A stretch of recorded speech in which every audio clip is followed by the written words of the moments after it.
All right, Burgundyflyguy coming at you here with a new segment of my show on my channel. We'll be doing this as a segment predominantly for some Washington Redskin fans, but also for some fans that are looking at the NFC East. I tend to read articles when it comes to these other teams. I don't really spend a whole lot of time on them. There's a whole lot about these teams that I really don't know other than the players in the field and maybe some of the coaching staff on the sidelines. But other than that, I really don't pay that much attention to anything that goes on beyond that. But I have in the last couple of years started to pay a little bit more attention to some of these articles and a lot of these names, a lot of these beat writers that are coming up over and over and over again. And you're starting to see the validity in their writing and some of the credibility that's coming from them. And that's stuff I kind of tend to pay attention to. So in an attempt to kind of advance some of the proceedings on my channel, I'm going to be coming out with this particular segment, which is going to be basically news around the NFC East. I'll be the host of this show. I don't plan on having any guests on here particularly per se, but it's just going to be a quick video where I bring up some of the latest, most poignant articles that kind of catch my eye and kind of reiterate that information onto you, who the consumer that is watching my channel.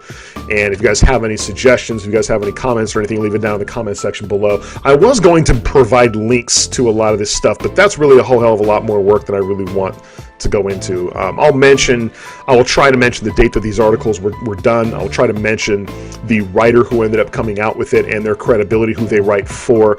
Sometimes this information is not even necessarily out there. And mind you guys, I do not focus on a lot of other really popular NFL sites that are out there. Bleacher Report, I got rid of. I don't read Bleacher Report anymore. I don't think Bleacher Report was quite the tool that it used to be when it first came out. I don't know if they got bought out by somebody, if they're doing things differently, but they've really dumbed down their information. And frankly, I enjoy reading. I don't read a whole lot, on a daily basis, but there are times that I'll put in a stint where I'll read a lot of articles, or I'll read books, or I'll read all kinds of different interesting stuff.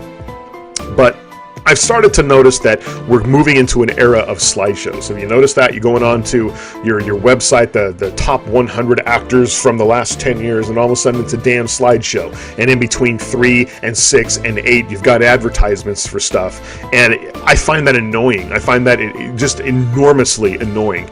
Not only is it just taking up a hell of a lot more of my bandwidth, I got to sit there and put up with clicking on the page, and hopefully I click it before an advertisement comes up, and I click on that. It's just it's retarded. And frankly, I hate the fact that Bleacher Reports insist that I don't read. I'm much more stimulated with pictures. So if they're going to get elementary on me, if we're going to start reading at a 5th and 6th grade level, then I'm going to move on to other articles and other beat writers, people that like to actually write for a living. And I've noticed also that some of these guys are not writing nearly as much as they used to in the past, but I think that's the stage nowadays, guys. I think that's just the era that we live in.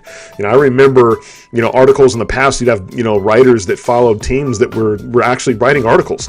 They would actually write a lengthy segment, and you'd have to sit there for a good period of time and read the information that they had to give you. And now it's not necessarily the case. Since we've moved on to the internet, a lot of this stuff is really small in nature, and there's not really much there, and they're trying to put out more of it, but just a lot less. So even the times have changed for me. So kind of have a little bit of consideration when it comes to me reporting on the news that's coming into the NFC East, and basically kind of moving that on to you guys, because a lot of this stuff is fairly informative. If you are an expert on your particular football team, then obviously you're going to know way more about your football team than I am, and I'm going to be subject to mistakes. There's going to be things that I'm not going to report, or things that I'm just all around wrong on. Please feel free to correct me in the comment section. I'll try to put that in my mental database or put that in my notes for future shows. So kind of bear with me a little bit more on that. I'm way more adept to knowing about the history and a lot of the sideline stuff, and a lot of the upper management goings-ons as far as the Washington Redskins are concerned, but I try to keep tabs on the other 3 teams that are in this division. Now, one of the major reasons why I enjoy doing this, and why I thought about doing this, thought about doing this for a while, and this actually was a segment in my BFG show. If some of you remember, there was actually a segment of my show where I had reported on the NFC East. And I can't remember what I used to call that thing. I think it was like Enemies in the East or something like that. It was like a news report for Washington Redskin fans. If you want to know what's going on the other side of the fence, this is what's going on. And I don't necessarily want to point it in that particular direction. I want to try to take this in more of an informative direction to where I know there's some followers out there who watch my channel who were fans of one of the 3 other teams in the NFC East. They like to keep tabs of what's going on me. This video is more aligned towards Redskin fans and you guys. For you guys to become more informative. I repeat, I am not going to be doing an informative segment of all the other divisions in football. Go subscribe to Louis T's network if you want to do that. That guy's got the market on that. I don't have the time or the patience. I don't really care. I don't have the caring. I don't have the drive to do that. I would much rather watch paint dry. I would much rather vacuum the same 10 meters on a carpet for 3 days in a row. I'd rather do laundry that isn't mine. I'd rather do all this stuff as opposed to reporting on all the other divisions in football. And it would be nice to have that ability. It'd be nice to have that kind of time, and it'd be nice to research that kind of stuff. It'd be nice to sit down and watch every single football game of every single week. I do not have that kind of time or patience, nor caring. And those are 3 very vital aspects that Louis T has over me. And that kind of rhymed. I kind of like how I was able to put a spin on that. So, without further ado, ladies and gentlemen, this is going to be my segment of news around the NFC East. And we're going to be starting with the team here. So, let's take a look at one particular team and move on through the rest of them and see what we got going on. So check this out. All right, guys, the very first article that we got up is going to be from the Dallas Cowboys. Dallas Cowboys, we have a article that came out by on Sports Day by John Makota, I believe his name is, out of Orlando, Florida.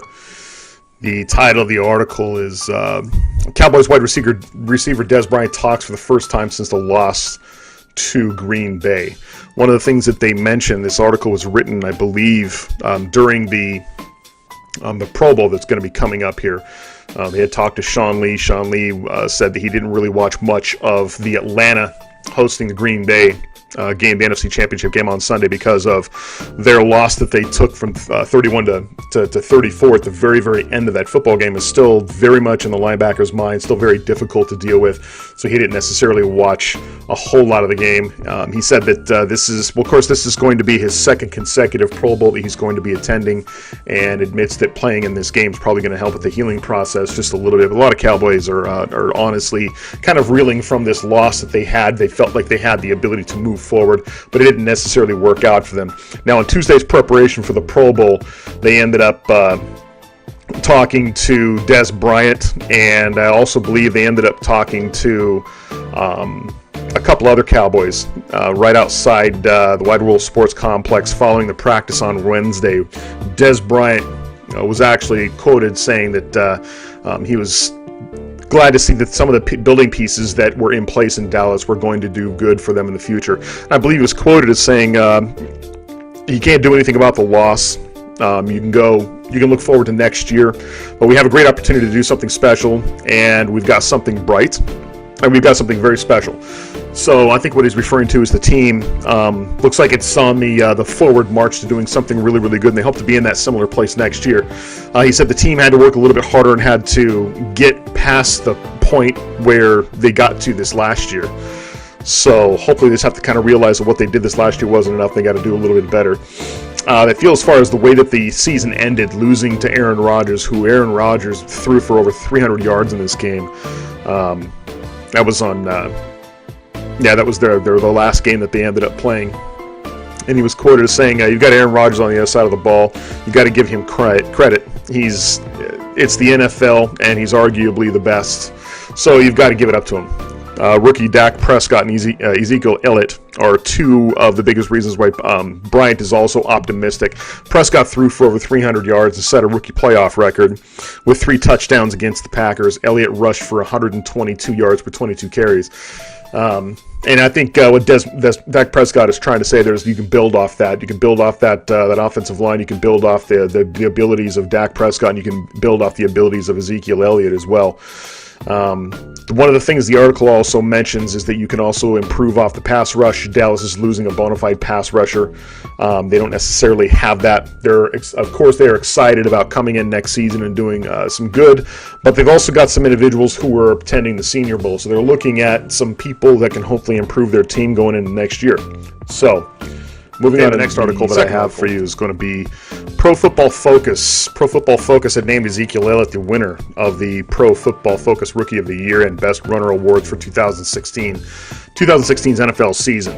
Now, the writer of the article, Sam Munson, is a senior analyst over at Pro Football Focus, and he was trying to differentiate the credit between Ezekiel Elliott being either a really good runner or whether a lot of this credit needed to be attributed to the offensive line. And I think that in this article, he does a pretty good job of pointing out that even though the offensive line is very, very good, Ezekiel Elliott also is a very, very good running back, and the combination of the two ended up giving them pretty much the reward that was deserved of them. That combination is very, very deadly there in Dallas, and it looks like it's going to be there for several more years to come. One of the things in the article, it talked about the various combinations and skill sets in which Ezekiel Elliott has. Now, obviously, the most damning thing about him right now is going to be that offensive line and their ability to open up a lot of holes and a lot of running lanes for him to go through.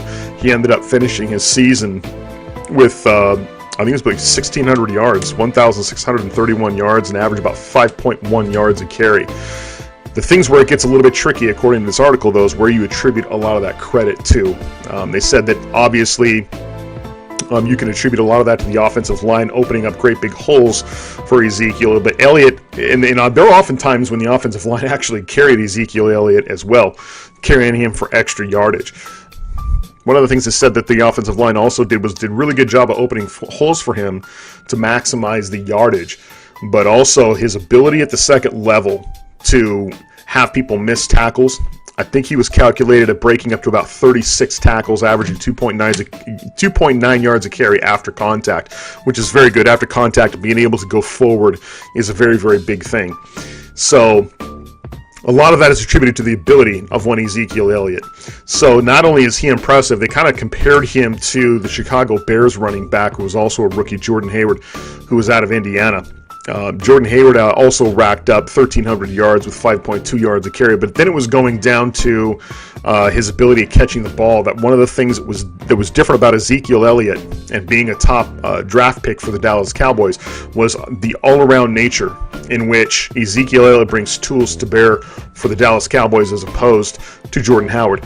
Jordan Howard had a lot of drop passes. I think it was out of 37 catchable targets, he ended up dropping, it was almost close to 10, I believe it said. One of the worst drop rates in the NFL. Ezekiel Elliott, unfortunately, had just one dropped pass all season. Between his abilities of blocking and passing, it pretty much meant that he was an every down back, which is good for the Dallas Cowboys. Now, obviously, the offensive line gave Elliott the best platform in which to succeed. Behind that offensive line, the sky's the limit for this kid, and I think we've only just begun to see what it is that this kid is capable of. Dallas's offensive line can turn pretty much. It says that in the article, he also says that this line can turn any running back into a 1,000-yard rusher. However, Elliott's able to take that offensive line and turn them all into basically a juggernaut in the NFL. And it's probably one of the reasons why he was named as PFF's Best Runner Award for 2016, as well as Rookie of the Year. Now, the interesting thing about this article, I like kind of how it was pretty much drawn up. It was very, very informative, fairly lengthy article, but if you want to take a look at that, it's on Pro Football Focus. They do awards over there, and pretty much all of their award winners, they have an article that's written up on them. You know, I liked how they attributed a lot of the credit to the offensive line, but I do have to agree that the combination of both Ezekiel Elliott with this offensive line makes them all together that much more powerful. So not to drop any of the credit from Dak Prescott. Dak Prescott's got some great ability as well. He's able to scramble. He's able to stand tall in the pocket and throw some really, really good passes. I think the combination of those three individuals, back in the 80s and 90s, you had the trifecta. You had the trio. You had the running back. You had the quarterback. You had the wide receiver. I'd have to say that this time around, I think they have a similar setup, but rather than the wide receiver, I think they've got the offensive line. I think you can name the quarterback, the running back, and the offensive line as the trifecta in Dallas. It's going to make them successful. It's going to make them extremely difficult to deal with if you're a team out of the NFC East as well as the NFL. Okay, we're moving on over into the Philadelphia Eagles. This article that I had read on the Philadelphia Eagles will be talking about, I believe the title is Eagles Douglas Adjusts to New Focus. And when they're talking about Douglas, they're talking about Joe Douglas. Les Bowen is a staff writer over at Philly.com. He's an Eagle blog guy who's over there who wrote this article. And he was talking about Joe Douglas. And Joe Douglas is the vice president of player personnel. I believe this is his first year as director of player personnel. He was with Chicago last year in charge of their college scouting program. But they were talking about his 2017 NFL influence on well, they talked about his influence as a rookie draft guy, people coming out of college, but they haven't really said all that much about his influence in free agency. One of the big question marks coming out about him this next upcoming year. He basically has worked his whole career as a college scout. Now, when it comes to veteran players and how they might fit in the Eagles' plans and the salary cap and the lead role, Douglas said that role definitely comes down to Howie Roseman. So it looks like when it comes to veteran players and how they fit in the salary cap and all that, he's kind of transferring all that on over to Howie Roseman. As far as I know, and I don't know that much about the Philadelphia organization, but that sounds about correct. Howie Roseman, I do believe, is kind of taking the lead on a lot of that, even though he kind of took a step back. Here, when Chip Kelly was in town, Howie Roseman was the only one that didn't feel the mushroom cloud effect when Chip Kelly came in and then left. So Howie's still there. Now, they talked to Douglas. Some of these reporters had a chance to talk to Douglas during the Senior Bowl. A lot of these guys got talked to during the Senior Bowl, so you're seeing a lot of articles right now that are coming out. I just got done talking about the Dallas Cowboys, and I got talking about Dak Prescott and Ezekiel Elliott, but also some of the players who were at the Pro Bowl. A lot of those guys are getting interviewed as well. So you're starting to see a lot of these articles coming out reflecting where these people are currently as far as the month of January, this particular week, is concerned. Also, when it comes to this article, one of the things they asked him about was about his draft board, how he plans on putting a draft board together. One of the things that Douglas stressed is that this draft board, even though it is his responsibility to put the thing together, he said that everybody will be informed as far as the scouting prospects, and they'll all be in charge of evaluating all these players. So even though the buck stops with him, it looks to me, and don't quote me on this, but it looks to me like he is going to accept opinions and evaluations by everybody involved. One of the things that Roseman talked about was he was impressed with Douglas's ability to evaluate talented players. He talked about his ability to draft players when he was with Chicago, and he's looking for some of that same effect in Philadelphia.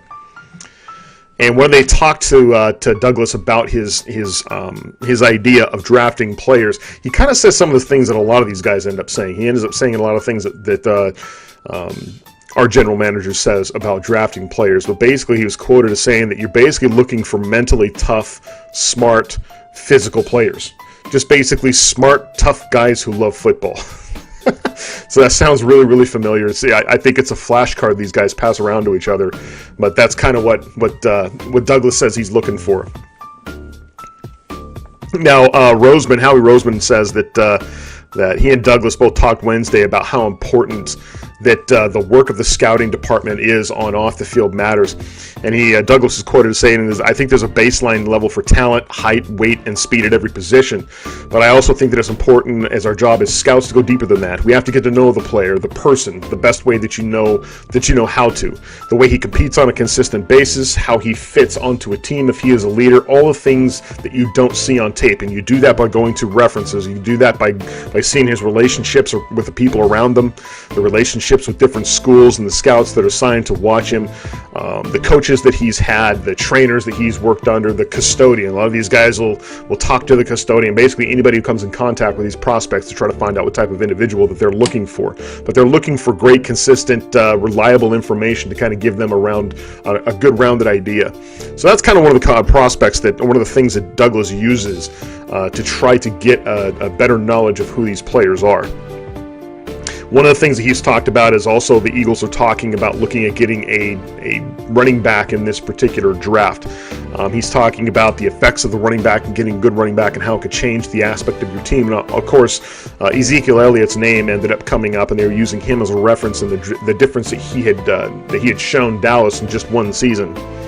Another position that the Philadelphia is also looking at is corner. They were talking about the different corner prospects. Douglas said that it takes an elite athlete to play the position. They're some of the best athletes in the world, and it takes a high level of confidence for these guys to be able to shrug off plays and to be able to bounce back and pretend that it didn't happen. To a certain extent, I do definitely believe with that. You do need that type of corner. He was also asked about Trey Davius White, who was a corner out of LSU. And one of the only things that he had said about him was the number that he wore. He talked about he wore the number 18 for LSU. And given it was the players who the players had judged him the best to exemplify their program, so obviously the team holds him in high regard, and that came to that obviously was something that Davis liked to hear, because Eagles defensive back Benny Logan, who is now a pending free agent, by the way, wore the number 18 as an LSU senior as well. And he went on to say that it's always good when you wear the number 18 at LSU. We've got a lot of success here with a guy that wore the same number in Benny Logan. They said White is a leader.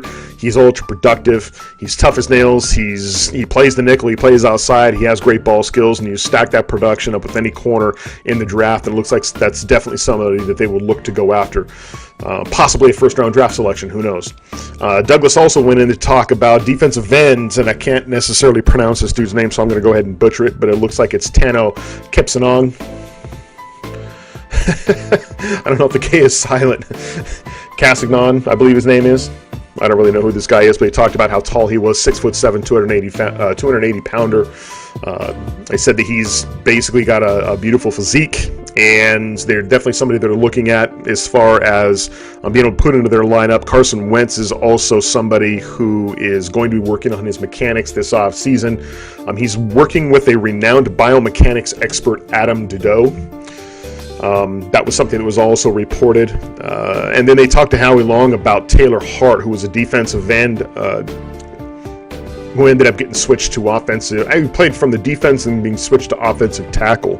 And they said that Hart ended up having to play offensive tackle against the scout team. And actually ended up playing for the scout team. He ended up playing for the scout team in practices, and a lot of the defensive starters had talked about how hard it was for them to get around Hart. And then they ended up doing a little bit more research and finding out that Hart had actually played offensive tackle in high school and was willing to switch positions and play on the offensive side of the football. So they're looking something a little extra from 6'6", 305-pound individual Taylor Hart. So definitely something to look forward to. That's pretty much the article coming from Les Bowen. And the second article I'm going to go into talking about the Philadelphia Eagles, it's going to be an article written by Zach Berman, who's a staff writer at Philly.com. Taking a look at this article, I'm going to kind of go all over the place as far as this article is concerned, but towards the end of this article, he ends up talking about, this switch of defensive lineman Taylor Hart over to the offensive side of the football, and I covered that in the last article, so I'm not exactly going to comment too much on that. But they also talked about Jeffrey Lurie. Jeffrey Lurie, I believe, and one of the things the article said was that Jeffrey Lurie was on the sidelines at practice on Wednesday. And I checked the date on this. The date, I will check it again so I can go ahead and inform it to you. On the 26th of this month, this article came out on the 25th. So this was yesterday. I'd like to know what practices they're talking about. They're having practices. He was standing on the sideline of practice. This must have been... the only thing I could think of that's going on right now is maybe you had some guys just running some calisthenics or doing some things to keep loose or passing the ball around or working. I don't know. There's no organized practices going on this time of the year. But apparently whatever it was that was going on the field, owner Jeffrey Lurie was standing around out there when they were talking about as far as why he was out there. Basically, he gets a nervous energy. It's a dead time of the year. He's all in it just like everybody else. It's kind of one of those situations, well, why not be here? Howie Roseman, who's the executive vice president of football operations, was talking about Jeffrey Lurie, and one of the things he does like to do is he likes to ask a lot of questions. He likes to ask a lot of questions about the players. He'll ask them of Roseman.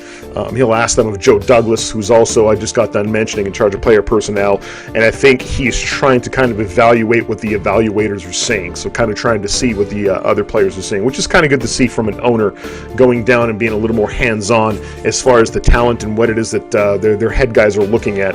And I think it's more of a managerial sense. You know, if you're going to be paying these guys money, you may as well find out what the hell they're doing, right? So then they go on to talk about, in Mobile, Alabama, Howie Roseman was talking about Jason Kelce on Wednesday and how they did not necessarily commit to talking about bringing the center back for the 2017 season. He played really, really well in 2016. Of course, Roseman would go on to say that he would like to see every single player come back. We're taking guys, we're talking about a guy who made the Pro Bowl. The guy did a really, really good job for the Philadelphia Eagles, and they like to keep their Pro Bowl players, but it's hard to go into each player. He's not necessarily stating that they're going to release Kelce, but they are looking for answers as far as whatever, as far as looking at options for some other individuals on their roster. They were talking about Kelce, who is 29 years old, is going to be playing in the Pro Bowl this year. He started all 16 games for the Philadelphia Eagles and was a key member of their offense. But he also comes with a big tag for a center. They're talking that Kelce will count $6.2 million against their cap, and they said that the Eagles would probably save themselves $3.8 million if they released him or traded him. Of course, losing him would be losing a valuable player. He was a very pivotal point of that offensive line. He was definitely somebody that they could count on. They'd be looking at 2016 third-round draft pick Isaac Seumalo, who could also play center, but unfortunately Kelce was a very, very proven option for them. He's going to the Pro Bowl. He was listed by his peers as a second-team alternate. We're not talking about a guy who's 35 or 36. He's going into his 30s. He's actually going to be 30, and they kind of consider him to be an ultimate team type of guy. And they were talking about taking a look at the tape and saying that even after this time, you still don't necessarily see a whole lot of decline in his play. So this article tries to touch a little bit on what it is they're going to do with Kelce, given their options. They would love to be able to keep him, but that $6.2 million against the cap is probably way more detrimental than the $3.8 that they would be saving him. So not necessarily having him on the record books would save them the money, but there's a lot of things about that Philadelphia Eagle offensive line that needs improvement or more continuity. Don't necessarily know if losing Kelce would definitely help that situation, although the person that would be coming in behind him would be in his second year after playing a year and was a second-round draft selection. So you would expect the second-round draft selection to be able to pick up the slack, but only time will tell as far as that is concerned. Okay, then the last article that I have for you guys for Philadelphia Eagles, also coming by the same writer, Zach Berman, staff writer for Philly.com. He ended up writing this particular article going into Jason Kelce and whether he will return.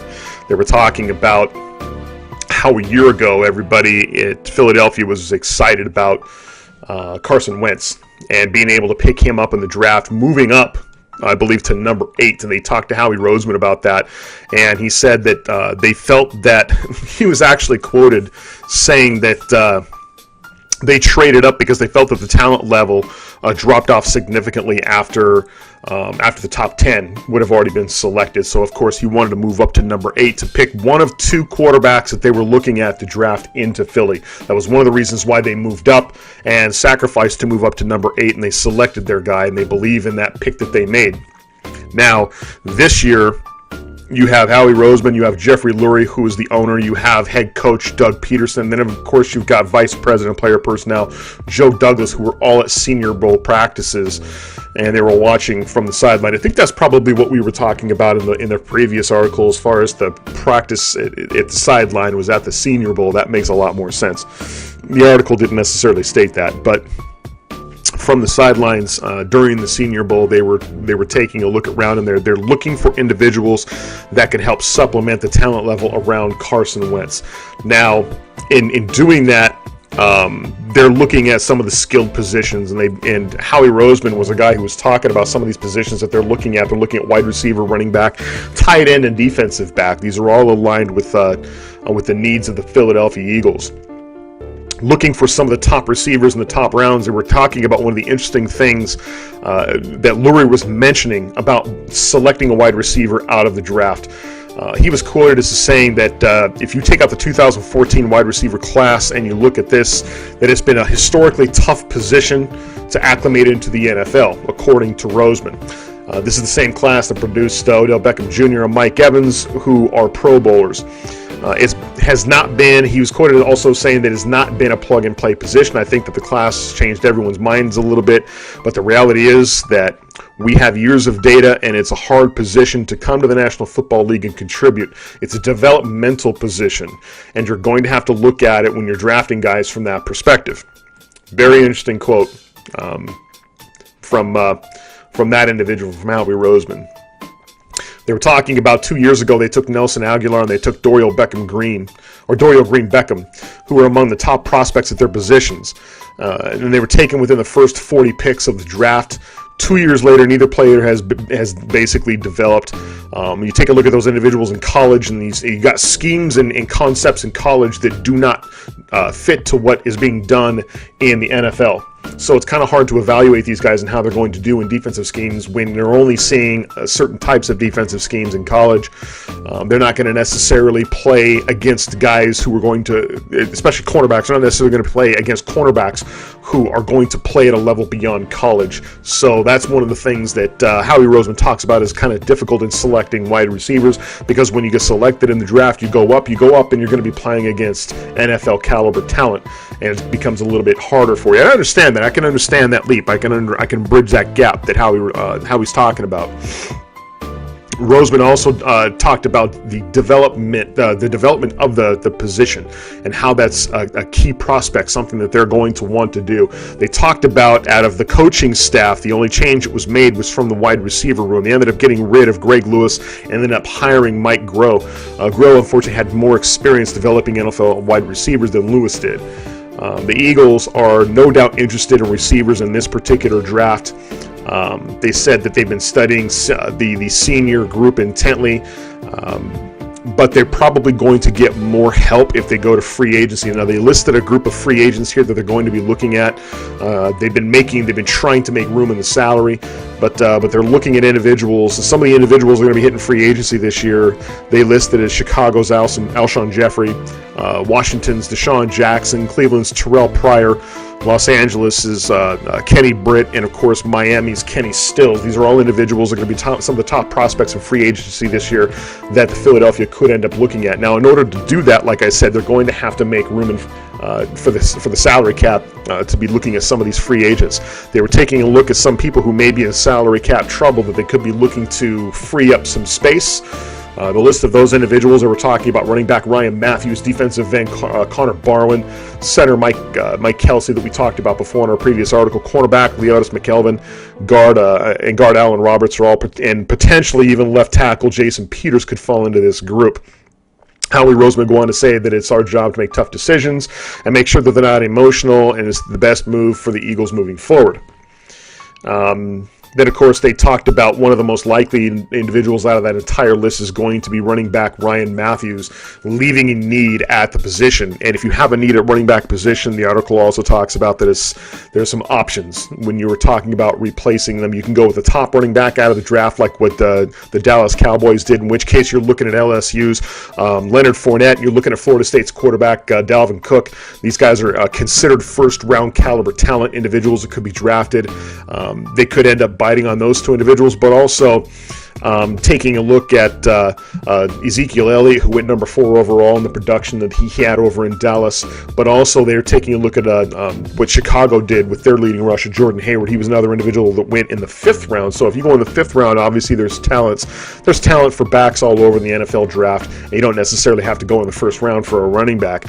So going into This article, this is something that I felt was fairly informative. We're starting to see, coming out of Philadelphia, we're starting to see a lot of quotes from Howie Roseman in particular, and even Jeffrey Lurie's kind of making the articles a little bit here with his presence being felt, and they've sent pretty much everybody that's at the top end of their executive branch, including the coach and the director of player personnel, out to the Senior Bowl to watch and to take a look at prospects and to get an idea. Of course, I think pretty much everybody's doing this, but it looks like pretty much Zach Berman, their staff writer, Philly.com, is doing a pretty good job of staying on top of these guys and giving us some information. So we'll be moving on to the next team here. Okay, moving on over to the New York Giants. New York Giants, interesting article that I ended up reading over there. Dan Benton, as of 20 hours of this posting from Giants Wire from USAtoday.com, is talking about Seth Walder. Now, Seth Walder, who is unfortunately a New York Daily News writer, one of the things he talks about is a lot of the crazy articles that tend to come out this time of year, a lot of the crazy stuff, the shenanigans, a lot of the interesting views and things that people will do for clickbait.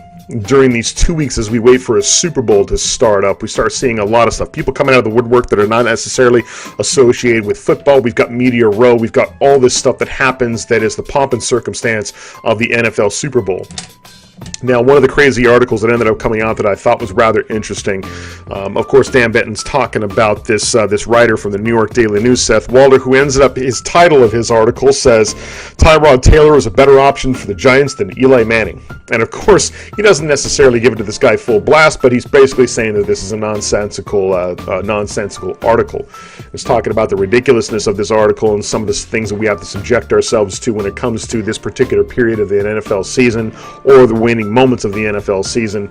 But comparing Tyrod Taylor to Eli Manning in 2017 is truly what would be considered clickbait. Now, this, all you mind, notwithstanding the fact that the Buffalo Bills had benched Tyrod Taylor at the end of this season here, he's also coming off of, he's still under contract, of course, and he's also coming off of surgery to repair his groin. And then Walder ended up talking about that he believes that Manning pretty much stinks and that Tyrod Taylor is going to be the answer for the New York Giants. He is quoted as saying, "You can still win with Manning, sure, but he needs help. Like a killer defense, a wide receiver like Odell Beckham Jr. That's how the Giants got to the playoffs, by helping Manning, not because of him." Enter Taylor, the quarterback whose roster spot of the Bills is somehow in question, the quarterback that is still underrated for 2 solid seasons in Buffalo, end quote. Walder ended up saying that a lot of this stuff is based on advanced analytics when you come to talking about the Manning and Tyrod Taylor debate. It does not factor in offensive line play. It doesn't factor in the running game or the lack thereof. And it doesn't necessarily factor in wide receiver drops. And most important, it doesn't factor in preparation and circumstances. Talking about Tyrod Taylor, Rex Ryan was a big supporter, one of the only supporters of Tyrod Taylor before he ended up having to bench him last season. He was talking about pretty much the ceiling as a marginal running quarterback in the NFL. He's pretty much reached his ceiling. So we don't necessarily know if we're going to be seeing anything more than what we've already seen out of Tyrod Taylor. Comparatively, however, Manning ended up throwing, he actually threw more touchdowns. He actually threw for more yards than Tyrod Taylor was able to accumulate both through the air and on the ground. So this is also done with Eli Manning having significantly less talent around him.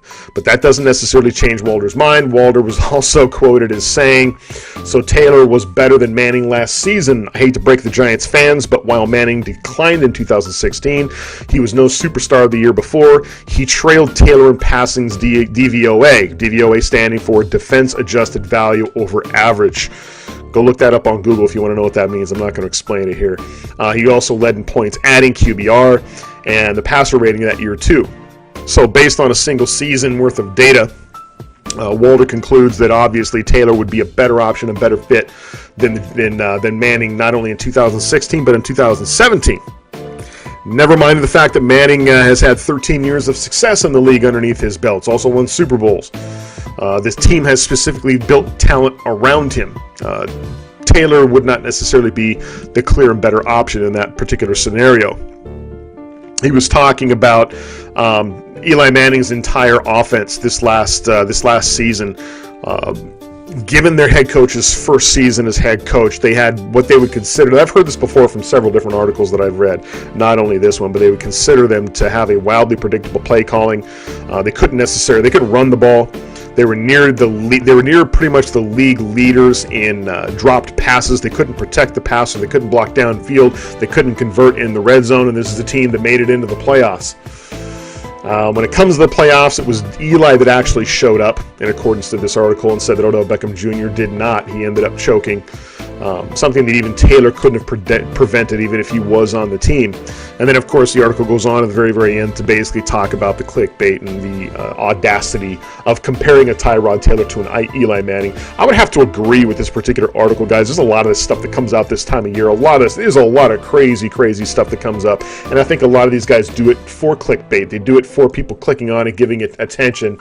And obviously, Seth Worlder from the New York Daily News the New York Daily News does not shake up my interest when it comes to shaking that beat writer tree to see what credible individuals fall out of it. I would not consider the New York Daily News to really know that much, but then again, I could be wrong. I don't really focus too much on the New York Daily News for my sports intake, but Dan Benton came out with a pretty good article. He writes for GiantsWire at usatoday.com. I actually go more to USA Today for my sports information. That's one of the places that I used to hit in the past, so definitely I would have used that over the New York Daily News. So moving on to the next article here, let's see what we've got.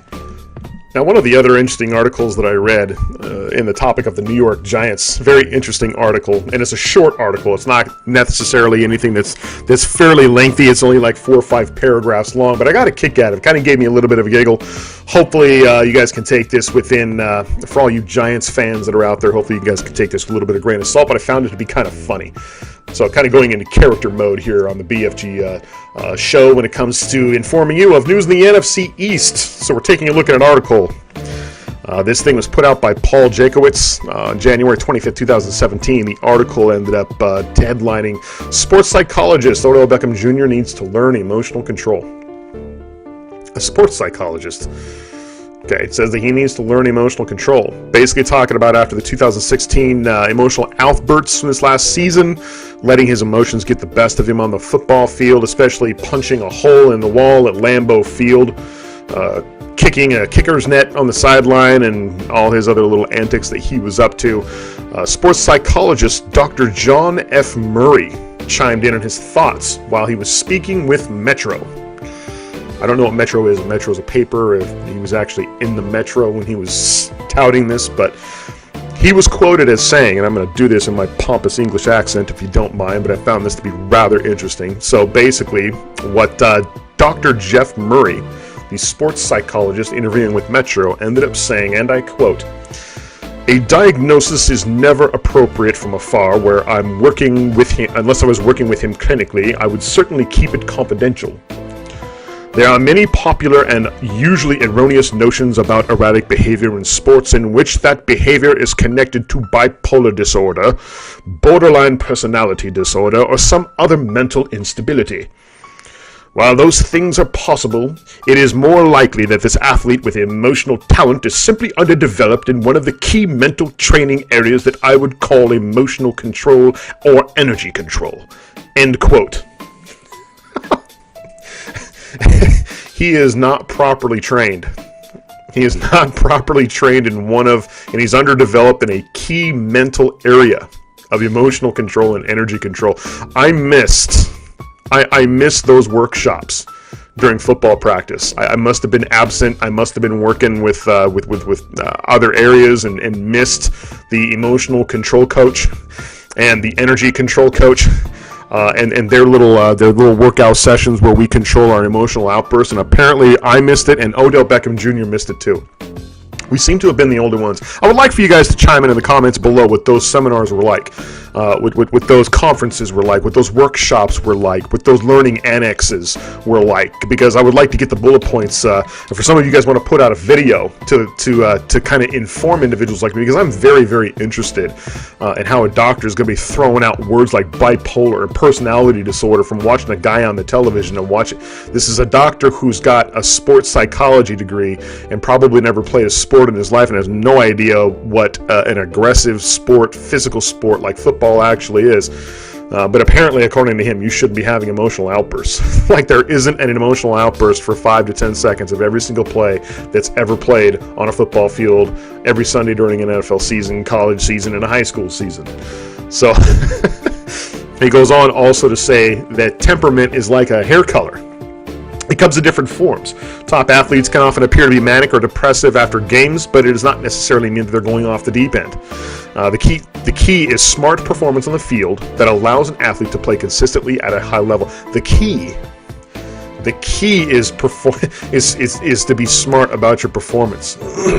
Wow, it's very, very informative, very, very interesting. I'm very interested in finding out, what this key mental instability, this underdeveloped mental training tool that is used to talk about emotional control and energy control. Emotional control and energy control, people, that's what you need. That is what Beckham needs. He needs to take a seat on the couch and close his eyes and talk to, this doctor, talk to Dr. Murray, who interviewed with Metro to better control his temper. So right there, the solution's already provided for the New York Giants. Don't worry, Odell Beckham Jr. Get off the boat, get off the partying, and go see the doctor. He's going to cure all your ills. Moving on to the next article. Okay, our next situation, we happen to take a look at one of the more poignant individuals on the New York Giants football team, and that is one JPP, Jason Pierre-Paul, who actually went to Twitter. Actually, this particular article was posted on January 25th by Paul Jakowitz. I believe this is on the Burgundy, bloggingBigBlue.com. One of the things that was very, very short. It's not even necessarily an article as it is kind of informing us of different things when it comes to these particular players, but talking about free agency being over a month away. Giants defensive end ended up lashing back against fans on Twitter. One of his Twitter rants that ended up talking about his ability as a football player, he was also kind of vying for himself to be signed back with the team, but one of the things he ended up putting on Twitter, he ended up saying, "I am Jason Pierre-Paul, and I will hunt down your quarterback, and I'll do whatever it takes to know that." And also, it goes on to mention that it sounds like some Giants fan didn't necessarily care for Pierre-Paul's tweet, and he had ended up posting another tweet directly after their dislike for that first tweet that ended up saying, "To all the fans that follow me and talking BS, I really don't care, because guess what? It's you that follows me." Interesting stuff coming out of Jason Pierre-Paul. And of course, talking about Jason Pierre-Paul, we'll be moving on into our next article by Ernie Palladino from CBS New York. Palladino talks about Jason Pierre-Paul should be the Giants' top priority this offseason. Basically, armed with likely less cash, GM Reese has to work on the offense, but the defensive end must be a re-sign. Basically talking about pulling off the season that he did last year with only 7.5 fingers. Jason Pierre-Paul obviously knows what he's worth, and he's very, very familiar with the type of dollar figure that he thinks Jerry Reese should be paying him. One of the things about the Giant fan base, particularly this last offseason, was that Reese was able to spread around a lot of money. However, he's got 16 free agents, unrestricted free agents, that he has to worry about what he's going to do with. Also, there's going to be the long-term desire on being able to select Eli Manning's successor behind center, because Eli Manning's getting up there in years also. Signing JPP would be one of the Giants' biggest priorities this offseason. That comes with a whole other list of problems for Reese as well. Sprinkling around $200 million in bulk last year on the defense. The general manager, unfortunately, is going to be looked at having to do that with the offense this next offseason. Basically, they're looking for a line that's going to be able to protect Eli Manning. and also creating some holes for their running back Paul Perkins, who needs at least one or perhaps two pieces on that line to allow him to do that. And they've got some pretty big problems on that offensive line too. They're talking about possibly taking left tackle Eric Flowers and moving him to the right, which they would consider to be a fairly smart move. There's nothing on that necessarily per se as to where they're actually going to do that, but that right side needs restructuring. Rebuilding the whole right side with Marshall Newhouse and John Jerry, both unrestricted agents. This would be a costly move for the New York Giants if they don't necessarily use Flowers to fill that particular spot. So moving on to the next article for the New York Giants, taking a look at what we got here. So that's going to end up being my last article for the New York Giants. I already read about 3 of them, actually 4 of them. That third one was actually rather short, but that's going to do it as far as the articles are concerned. So there you have it, guys. You have got article reports on both the Philadelphia Eagles, the Dallas Cowboys, and the New York Giants. Some interesting things going on in the news as far as those 3 teams are concerned, and you've been updated a little bit on what's going on the NFC East. This is going to be a new segment of my show that I'm going to be coming out with. I haven't necessarily decided if it's going to be once a week or once every other week. It really kind of depends on how fast these articles end up coming out, because honestly, I don't want to sit here and look at articles and find out there hasn't really been much news.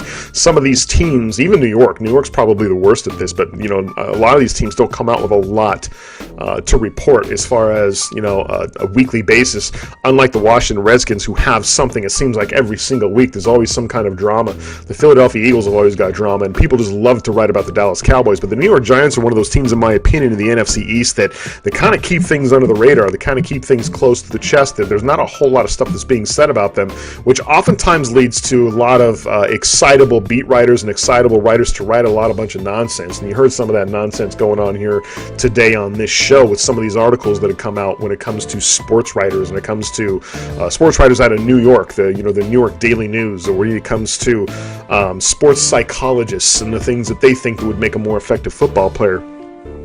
But it's going to be like this throughout this off season, guys. We're going to be waiting for football. We're going to be, you know, seeing all the other stuff that goes on during the spring and the summer. And of course, there's going to be more articles that are coming out when we're talking about the draft and we start looking at OTAs and spring camp and all this stuff. And that's good. But those weeks that handle in between all that stuff, there's really not a whole lot. So depending upon how much information is out there, at the very least, I hope to come out with something every couple of weeks, because there's usually something to report after a couple of weeks. But if there's stuff that starts pouring out here, guys, you may be seeing stuff every week from me. So that's going to do it for me, guys. Thanks a lot for watching. We'll catch you next time. We'll see you. Take care.